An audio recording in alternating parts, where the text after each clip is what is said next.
minha atuação foi muito bom, extraordinário.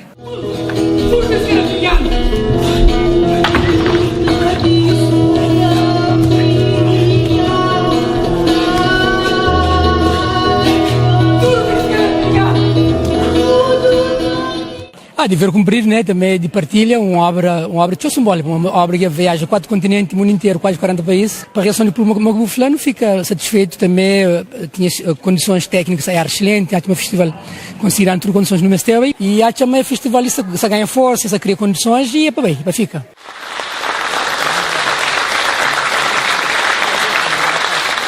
Foi interessante. Raiz Polon sempre vale a pena. Foi culmo de sempre, não era?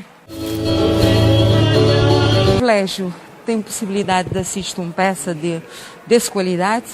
Isso mostra a nossa cultura, de parabéns. Sobretudo, não tem que realçar o voluntariado, o querer fazer, a resiliência e o fazer a partir do nada, fazer uma obra, uma peça tão extraordinária como aquela que nós acabamos de ver.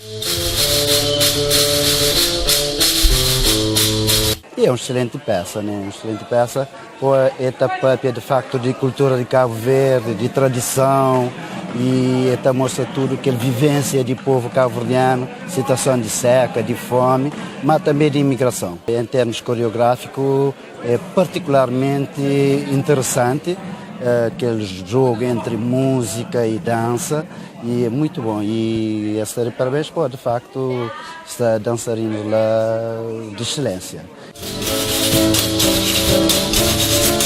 A minha atuação foi muito bom, extraordinário. Dever cumprir, né, também de partilha, uma obra tão simbólica, uma obra que viaja 4 continentes, o mundo inteiro, quase 40 países. Para a reação do público fulano fica satisfeito também, tinha condições técnicas aí excelentes, há um festival considerando tudo condições no Mestel e há também festival que ganha força, que cria condições e é para bem, para ficar.